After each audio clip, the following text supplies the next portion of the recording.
अस्मिन् वराह पुरुषम कृत्वा देवंतु हाटकम। एकादशी के दिन वराह भगवान की पूजा कीजिए। वराह भगवान नहीं मिलते हैं तो क्यों एकादशी के दिन भगवान वराह नारायण की पूजा करोगे? तो तुम्हारी जमीन किसी ने कब्जे में कर रखी है, तुम्हारा मकान किसी ने कब्जे में कर रखा है, या तुम किराए के मकान दुकान में रह रहे हैं, अपना नहीं बन पा रहा है। एकादशी के दिन वराह नारायण भगवान का पूजन करने से ये संपूर्ण लाभ प्राप्त हो जाएगा, ऐसा गरुड़ पुराण में लिखा है।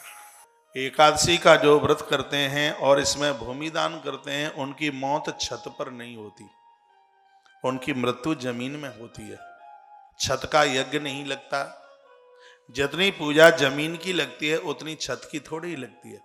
और नित्य की पूजा वह आप ऊपर के फ्लैट में रहते हैं, लेकिन जो अनुष्ठानिक जो हवन है, अनुष्ठान जैसे नवरात्रा का हवन है और शिवरात्रि का हवन है, मकर संक्रांति का हवन है, ऐसे हवन यज्ञ जमीन पर ही होने चाहिए, लेकिन ना व्यवस्था होने की वजह से छत पर करते हैं। जितने भी देवों की प्राण प्रतिष्ठा होती है, ऊंची मंजिल पर भी यदि प्राण प्रतिष्ठा हुई है तो नीचे से एक पिलर खड़ा किया जाता है जिसकी पोल में मिट्टी भरी जाती है, नीचे से लेके ऊपर की मंजिल तक, और वहां प्रतिमा को स्थापित किया जाता है जिससे धरती का संपर्क उस पिंडी से बना रहे। तो धरती की इतनी बड़ी महिमा है। तो यहाँ बड़ा सुंदर लिखा है कि जिन्होंने 11 के दिन भूमि दान किया है, धरती का दान किया है, ऐसे लोगों की मृत्यु भूमि में होती है, धरती पर होती है।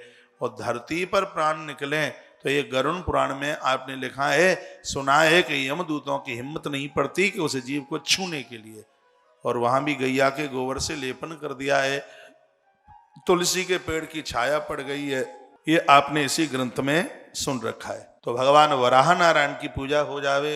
एक चित्र, आजकल तो विज्ञान का वातावरण है, सब कुछ उपलब्ध हो सकता है कि बढ़िया नेट पर वराह भगवान की तस्वीर और उसकी फोटो फ्रेमिंग करा लो, जब जब एकादशी आवे सामने रखो और आराम से पूजन करो।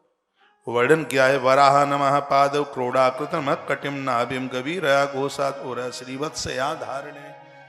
वह व्यक्ति जीवन में गरीब नहीं रहता, क्योंकि हमारे जीवन में जो कुछ मिला है वो सब धरती माता ने दिया है, और वराह भगवान धरती के पति हैं।